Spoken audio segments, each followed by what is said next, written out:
Hi guys, this is Nifty Team. Guys இந்த வீடியோவில் நம்ம என்ன பார்க்க போகிறோம் அப்படின்னா இன்றைக்கி நம்ம அட்வான்ஸ் லெவலில் வச்சு எப்படி என்ட்ரி எடுத்துருக்கலாம் அப்படின்ற எஜுகேஷனல் ரிவ்யூ வீடியோ தான் பார்க்க போகிறோம். வீடியோக்குள்ளே போகிறதுக்கு முன்னாடி இந்த வீடியோவை யூடியூப்பில் யாருன்னா இப்போ தான் புதுசாக பார்க்குறீங்க அப்படின்னா நீங்கள் ஆப்ஷன் பையர்ஸ் இருந்தால் கண்டிப்பாக நம்ம யூடியூப் சேனல் கீழே இருக்க டெலகிராம் சேனலில் ஜாயின் பண்ணிக்கங்க. அப்போ தான் நம்ம போடுற செல்லர்ஸோட பிஇபி லெவல் அண்ட் செல்லர்ஸோட ரியல் சப்போர்ட் ரெசிஸ்டன்ஸ் என்எஸ்சி சைட்டில் ஆப்ஷன் டேபிள்னு கொடுத்துருக்குற ரியல் சப்போர்ட் ரெசிஸ்டன்ஸ் நம்மளே அனலைஸ் பண்ணி நம்ம சேனலில் மார்க்கெட் ஓப்பன் ஆகிறதுக்கு முன்னாடி நம்ம போட்டுருவோம். இது ரெண்டுமே உங்களுக்கு ஆப்ஷன் பையிங்க்கு ரொம்பவே யூஸ்ஃபுல்லாக இருக்கும். அது மட்டும் இல்லாமல் நம்ம சேனலில் நிறைய ஆப்ஷன் பையிங்க்கு தேவையான ஸ்ட்ராட்டஜிஸ் இருக்குது. இதெல்லாம் உங்களுக்கு ரொம்பவே யூஸ்ஃபுல்லாக இருக்கும். அதனால் நம்ம டெலகிராம் சேனலில் ஜாயின் பண்ணிக்கேன். ஏன்னா நம்ம எல்லா அப்டேட்ஸும் நம்ம டெலகிராம் சேனலில் தான் வரும் கைஸ். அது மட்டும் இல்லாமல் இந்த அட்வான்ஸ் லெவல்ன்றது என்ன அப்படின்னா செல்லர்ஸ்க்கு லாஸ் வரக்கூடிய இடம். அதாவது இந்த ஆப்ஷன் மார்க்கெட்டுன்றது ஒரு செல்லர்ஸ் மார்க்கெட், ஓகேங்களா. அவங்கள பேஸ் பண்ணி தான் இந்த மார்க்கெட்டே ரன் ஆகுது, ஓகேங்களா. அப்போது அவங்களோட லாஸ் வரக்கூடிய இடத்த நம்ம கண்டுபிடிக்கணும். அதுதான் ட்ரேடிங் லாங்குவேஜில் பிரேக் ஈவன் லெவல்னு சொல்லுவாங்க, பிரேக் ஈவன் பாயிண்ட்டுன்னு சொல்லுவாங்க, ஓகேங்களா. அவங்க எல்லா ஸ்ட்ரைக்கையும் ஒரு குறிப்பிட்ட இடத்துல ரைட் பண்ணி வைப்பாங்க. அவங்களுக்கு லாஸ் வரும்போது அதை கட் பண்ணி வெளியே வந்துடுவாங்க, ஓகேங்களா. அதாவது ஒரு செல்லர்ஸ் ஒரு ஸ்ட்ரைக்கை ரைட் பண்ணுறாங்க அப்படின்னா அவங்களுக்கு லாஸ் வரும்போது அவங்க அதை கட் பண்ணால் மார்க்கெட் என்ன ஆகும், செல் பண்ணவங்க பை பண்ணால் மார்க்கெட் மேலே போகும். அந்த இடத்துல தான் நம்ம பையர்ஸ் உள்ளே போய் ப்ராஃபிட் பண்ண முடியும், ஓகேங்களா. அதாவது இந்த அட்வான்ஸ் லெவலுன்றது என்ன அப்படின்னா செல்லர்ஸ்க்கு லாஸ் வரக்கூடிய இடத்த தான் நம்ம அட்வான்ஸ் லெவல்னு சொல்கிறோம். அதை தான் நம்ம என்ன சைட்லேருந்து எப்படி எடுக்கிறது, அதை வச்சு இன்ட்ராடேயில் எப்படி ட்ரேட் எடுக்கிறது அப்படின்னு சொல்லிட்டு நம்ம ஒரு வீடியோ கோர்ஸ் கொடுத்துக்கிட்டு இருக்கோம். இது தேவைப்படுறவங்க, கற்றுக்கணும்னு நினைக்கிறவங்க கண்டிப்பாக நம்ம டெலகிராம் சேனலில் டிஸ்கஷனில் நம்ம காண்டாக்ட் லிங்க் இருக்குது, அதில் நம்மளை காண்டாக்ட் பண்ணலாம், அதுக்கான டீட்டெயில் கிடைக்கும். ஓகே கைஸ், இன்றைக்கி நம்ம என்ட்ரி எப்படி எடுத்துடலான்னு பார்க்கலாம். கைஸ், இன்றைக்கி மார்க்கெட் எங்கே ஓப்பன் ஆச்சு அப்படின்னு கேட்டிங்கன்னா 22,255 பக்கமாக ஓப்பன் ஆச்சு. ஓப்பன் ஆன ஒரு 15 மினிட்ஸ் கழிச்சு நம்ம என்ட்ரி எடுப்போம். ஓப்பன் ஆன ஒரு 15 மினிட்ஸில் மார்க்கெட் எங்கே இருந்தது அப்படின்னு கேட்டிங்கன்னா 22,275 பக்கமாக இருந்தது. ஆக்சுவலாக பார்த்திங்கன்னா ப்ரீவியஸ் க்ளோஸ்க்கு மேலே, ஓப்பனுக்கு மேலே, எஸ்டர்டே ஐக்கு மேலே, ஓகேங்களா. எல்லாமே ஒரு பாசிட்டிவாக தான் இருந்தது, ஓகேங்களா. அப்போது மார்க்கெட் 22,075 இருக்கும்போது 22,250, 22,200 மேலே 22,300 புட்டு, இதுதான் இந்த மணி, ஓகேங்களா.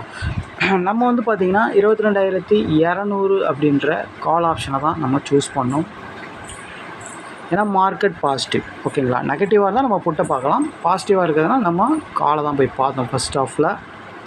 இதுதான் ஆக்சுவலாக பார்த்திங்கன்னா 22,200 கால் ஆப்ஷன் சார்ட் இது, ஓகேங்களா. 15 மினிட்ஸ் டைம் பாருங்கள். எக்ஸாக்டாக ப்ரீவியஸ் க்ளோஸ்க்கு மேலே, ஓப்பனுக்கு மேலே, மெயின் இம்பார்ட்டன்ட் அட்வான்ஸ் லெவலுக்கு மேலே வரணும். அதாவது அட்வான்ஸ் லெவல்லே தான் ஓப்பன் ஆனால் அட்வான்ஸ் லெவல்லே சஸ்டெயின் ஆகிட்டு தான்.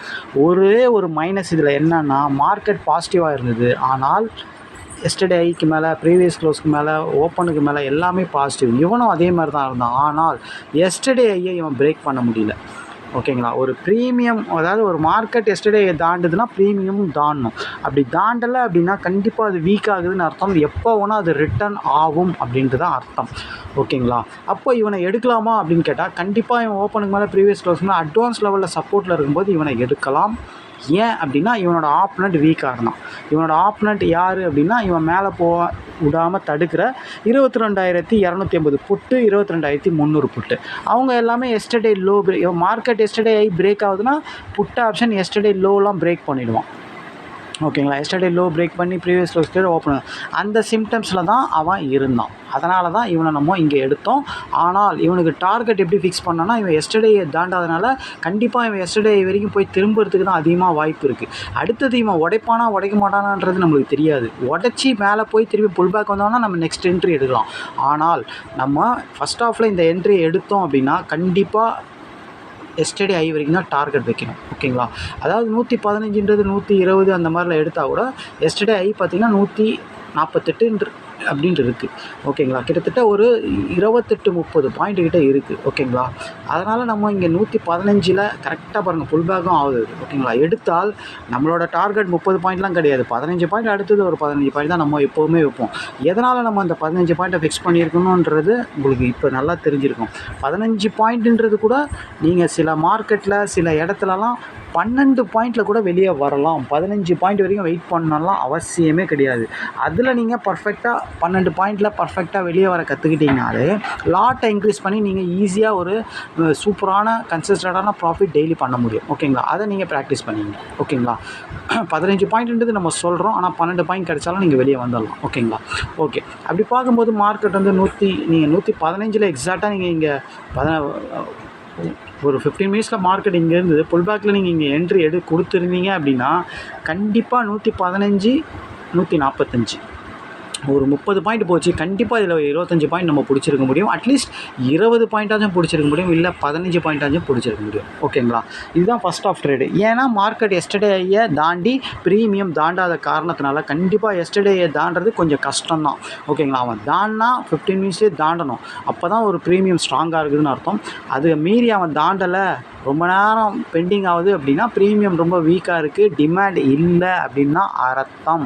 இதை நீங்கள் எல்லோரும் புரிஞ்சுக்கணும். அப்போது நீங்கள் சூப்பராக மார்க்கெட் எப்படி இருக்கோ அதே மாதிரி இருந்தாலும் ப்ரீமியம் வீக்குன்றதை தெரிஞ்சுக்கிட்டு என்ட்ரி அட்வான்ஸ் லெவலில் கிடைச்சோன்னா நீங்கள் 15 பாயிண்ட் டார்கெட்டில் வெளியே வந்துடணும். ஓகேங்களா, இதுதான் ஃபஸ்ட் ஆஃப் ட்ரேடு. ஓகேங்களா, அதுக்கப்புறம் என்ன பண்ணலாம், எதை ஓப்பனை தாண்டி அட்வான்ஸ் லெவல் தாண்டி போனவன் அதே ஓப்பன் அதே அட்வான்ஸ் லெவலில் கீழே உடச்சிட்டான். எத்தனை மணிக்கு? 9:55. ஓகேங்களா, அப்போது இந்த மணி புட் ஆப்ஷன் தான் நம்ம எடுக்கணும். ஏன்னா ஒரு ப்ரீமியம் தான் நம்மளுக்கு சொல்லும், அதாவது மார்க்கெட் என்ன நடக்க போகுதுன்ட்டு. எப்போ இவன் எஸ்டர்டேயை தாண்டலையோ மார்க்கெட்டும் எஸ்டர்டேயை கீழே உடச்சிருவோம் அப்படின்னு தான் அர்த்தம் அதுக்கு. ஓகேங்களா, அதாவது பர்ஃபார்ம் பண்ணவன் வீக் ஆகிட்டான், அதாவது எஸ்டர்டேயை தாண்ட முடியல ஏற்கனவே. இன்னொன்று அவன் எதை தாண்டி மேலே போனானோ, ஓப்பனை தாண்டி அட்வான்ஸில் தாண்டி மேலே போனான், அதையும் உடச்சிட்டான் 9:55. அப்போது பர்ஃபார்ம் பண்ணுறவன் வீக் ஆகிட்டானா அதுக்கப்புறம் அவன் ஆப்பனண்ட்டு தான் பர்ஃபார்ம் பண்ணுவான்றது ரிவர்ஸ் என்ட்ரியோட கான்செப்ட்டு. அது பிரகாரம் தான் நம்ம அந்த இடத்துல 22,300 புட் ஆப்ஷனை செலக்ட் பண்ணோம். ஆக்சுவலாக 9:55 இவன் பாருங்கள், அவன் வந்து வீக் ஆகும்போது கரெக்டாக எக்ஸாக்டாக 9:55 இவன் எஸ்டர்டே லோ உள்ள வரான். மார்க்கெட் எஸ்டர்டேயை கீழே உடைக்கும் போது மார்க்கெட் எஸ்டர்டேயை உடைச்சாதான் புட் ஆப்ஷன் எஸ்டர்டே லோவை உடைக்கணும். இதுதான் ரூல், இதுதான் லாஜிக். அப்போது மார்க்கெட் எஸ்டர்டேயை உடச்சி ஓப்பனுக்கு கீழே எஸ்டர்டேக்கு கீழே வருது அப்படின்னா புட் ஆப்ஷன் எஸ்டர்டே லோக்குள்ளே வரப்போகுது அப்படின்னு அர்த்தம். அதை மாதிரி தான் கரெக்டாக நடந்தது பாருங்கள். 9:55 மார்க்கெட் எப்படி சினாரியோ எஸ்டர்டே கீழே உடச்சானா இவன் எஸ்டர்டே லோ உள்ள வந்துட்டான் பாருங்கள். வந்துட்டு என்ன பண்ணுறான், இவன் அட்வான்ஸ் லெவல்லையும் மீட் ஆகும். க்ளீனாக வந்து இவன் அட்வான்ஸ் லெவல்லையும் மீட் ஆகி மேலே போகிறான். ஓகேங்களா, 115 அப்படின்றது இவனோட அட்வான்ஸ் லெவல். எக்ஸாக்டாக இவன் 115 தாண்டி தான் க்ளோஸே வச்சான். அப்போ நீங்கள் என்ட்ரி இங்கே கொடுத்துருந்தீங்க அப்படின்னா 120 அந்த மாதிரில கண்டிப்பாக 15 பாயிண்ட் ஸ்டாப் லாஸ் வந்துது.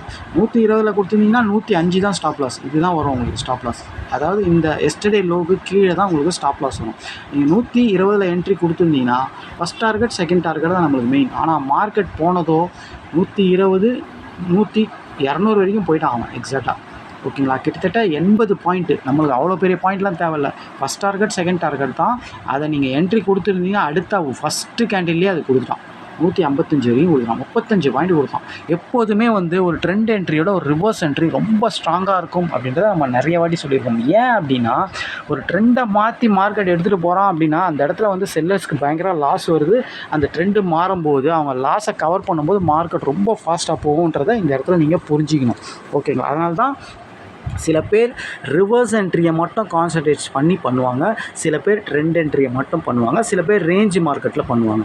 இந்த மாதிரி பிரித்து கூட நீங்கள் ட்ரேட் எடுக்க முடியும். இல்லை நான் எந்த ட்ரேடு வேணால் எடுப்பேன், எனக்கு எல்லாமே வந்து பர்ஃபெக்டாக நான் எல்லாமே செட்டப் நான் நோட் பண்ணி வச்சுட்டேன், இப்படி இருந்தால் இப்படி போகும்னு வச்சுட்டா நீங்கள் எந்த மார்க்கெட்டில் வேணால் ட்ரேட் பண்ணிக்கலாம். ஆனால் நீங்கள் பர்டிகுலராக சில மார்க்கெட்டில் தான் ட்ரேட் பண்ணோன்ட்டு டிசைன் பண்ணி அந்த மாதிரி செட்டப்பில் கூட நீங்கள் ட்ரேட் பண்ணலாம். பாருங்கள், நம்ம சொல்லிக் கொடுத்த அந்த செட்டப் தான் எஸ்டர்டே லோ உள்ள வரான் பாருங்கள். எஸ்டர்டே ஐயை உடைக்க முடியாமல் ஐ உள்ள மார்க்கெட் வருது, அது ஒரு செட்டப் தான். அப்போது புட் ஆப்ஷன் எஸ்டர்டே லோ உள்ள வரும். அந்த செட்டப்பில் பாருங்கள் எவ்வளோ ஸ்பீடாக மார்க்கெட் போகுது பாருங்கள். இதை நீங்கள் புரிஞ்சிக்கணும். அதனால தான் நம்ம அந்த 4-5 செட்டப்பில் மட்டும் என்ட்ரி கிடைச்சா எடுங்க, மிச்சம் செட்டப்லலாம் மார்க்கெட் நல்லாவே போனாலும் அது பரவாயில்லன்னு விட்டுருங்க அப்படின்னு சொல்கிறது. ஓகேங்களா, இந்த மாதிரி வாரத்தில் 2 என்ட்ரி எடுத்தாலே போதுமானது. நீங்கள் லாஸ் ஆகாமல் பர்ஃபெக்ட் ப்ராஃபிட்டில் இருப்பீங்க. ஆனால் இது 100% நடக்குமா அப்படின்னு கேட்டால் கண்டிப்பாக கிடையாது. 80%, 20% இது நடக்காமையும் போகலாம். அப்போ நீங்கள் என்ன பண்ணணும்னா தெளிவான மணி மேனேஜ்மெண்ட், டிசிப்ளின் ட்ரேடு இதெல்லாம் வச்சு தெளிவாக பண்ணிங்கன்னா 100% வின் பண்ண முடியும். டிசிப்ளின்ன்றது என்ன அப்படின்னா ஒரு ட்ரேட் ஸ்டாப் லாஸ் வச்சா விட்டுணும். நீங்கள் மெயின்டைன் பண்ணுறது ஒரு நாளைக்கு ஒரு ட்ரேட் இல்லை 2 ட்ரேட் பிளான் பண்ணுறீங்கன்னா அதுக்கேற்ற மாதிரி தான் ட்ரேட் எடுக்கணும். ஒரு ட்ரேட் ஸ்டாப்பில் வச்சுட்டா விட்டுடணும், அடுத்த நாள் பார்த்துக்கணும். ஏன்னா டெய்லி நம்மளுக்கு இதில் என்ட்ரி கிடைக்கும். இல்லை நான் 2 ட்ரேட் பிளான் பண்ணி வச்சுருக்கேன் அப்படின்னா 2 ட்ரேட் பிளான் பண்ணி அதுக்கேற்ற மாதிரி நீங்கள் மணி மேனேஜ்மெண்ட் பண்ணிக்கலாம். ஓகேங்களா?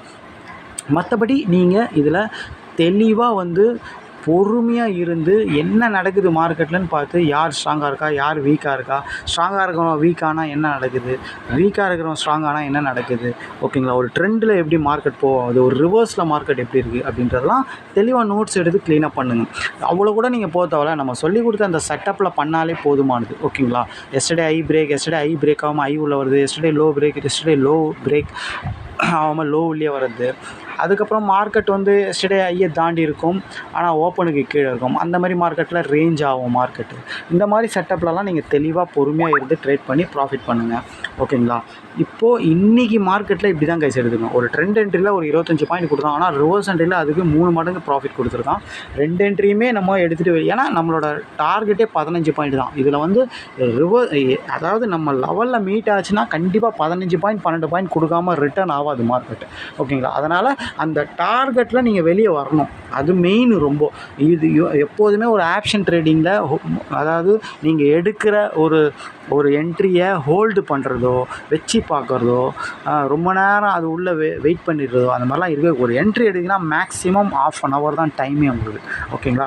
அதுக்குள்ளே அவன் டார்கெட் போயிடணும், இல்லை அப்படின்னா நீங்கள் எக்ஸிட் ஆகிடணும். இதுதான் சேஃபு. ஓகேங்களா? இதில் இப்படி தான் நடக்கும். என்ன வேணால் எடுத்துகிட்டு போவான். ஓகேங்களா? ஒரு லெவலை தாண்டானா லெவலை தாண்டி போயிட்டேலாம் இருப்பான், அப்படிலாம் கிடையாது. எப்போனா அதை கீழே உடச்சி கீழே வரும், அவன் ஆப்போனண்ட் பர்ஃபார்ம் பண்ணுவான். ஆக மொத்தத்தில் சைக்காலஜிக்காக லாஜிக்காக நீங்கள் புரிஞ்சிக்க வேண்டியது, கால் வீக்கானா புட்டு பர்ஃபார்ம் பண்ணுவான், புட்டு வீக்கானா கால் பர்ஃபார்ம் பண்ணுவான். வீக் மீன்ஸ் அவன் எதை தாண்டி மேலே போகிறானோ அதை தான் கீழே உடைக்கணும். அதாவது அட்வான்ஸ் லெவலையோ எஸ்டர்டே ஐயையோ அவன் ஓப்பன் ப்ரைஸையோ கீழே உடைக்கிறானா அவன் வீக் ஆகிறான்னு அர்த்தம். கால் உடைச்சா புட்டு எடுக்க வேண்டியது தான், புட்டு உடைச்சா கால் எடுக்க வேண்டியது. இதுதான் கான்செப்ட். ஓகேங்களா? அப்போது இதுக்கு அட்வான்ஸ் லெவலுன்றது ரொம்ப ரொம்ப முக்கியம். இது தெரிஞ்சிருந்தால் தான் நீங்கள் ட்ரேடே பண்ண முடியும். ஓகேங்களா? இது ஆக்சுவலாக வந்து அட்வான்ஸ் லெவல் ஸ்டூடெண்ட்டுக்கு தெரியும். இது தெரியாதவங்க, ஸ்டூடெண்ட் இல்லாதவங்க கண்டிப்பாக பிஇபி லெவலில் வச்சு தான் என்ட்ரி எடுக்கணும். பிஇபி லெவலில் கூட இன்றைக்கி என்ட்ரி கிடச்சிருக்கு. 22,200ன்றது ஆக்சுவலாக எடுத்துருந்தால், புட் ஆப்ஷன் எடுத்துருந்தால் அதுலேயும் என்ட்ரி கிடச்சி ப்ராஃபிட் பண்ணியிருக்கலாம். ஓகேங்களா? மற்றபடி நீங்கள் அட்வான்ஸ் லெவலில் தெரிஞ்சுக்கிட்டு தான் தெளிவாக என்ட்ரி எடுக்கணும். இது வரைக்கும் நம்ம கோர்ஸ் வாங்காதவங்க கண்டிப்பாக நம்ம சேனலில் இருக்கிறவங்க கோர்ஸ் வாங்கி ப்ராக்டிஸ் பண்ணிவிட்டு டிசிப்ளினாக மணி மேனேஜ்மெண்ட் பண்ணி பொறுமையாக இருந்து நீங்கள் பண்ணிங்கன்னா சூப்பராக பண்ணலாம் இதில் ஆப்ஷன் ட்ரேடிங்கில். ஓகேங்களா? ஓகே, இன்றைக்கி என்ட்ரி இப்படி தான் கைஸ் எடுத்திருக்கோம். இது வரைக்கும் கோர்ஸ் வாங்காதவங்க கண்டிப்பாக நம்ம டெலகிராம் சேனலில் டிஸ்கிரிப்ஷனில் நம்ம காண்டாக்ட் லிங்க் இருக்குது, அதில் காண்டாக்ட் பண்ணி கோர்ஸ் வாங்கிக்கோங்க.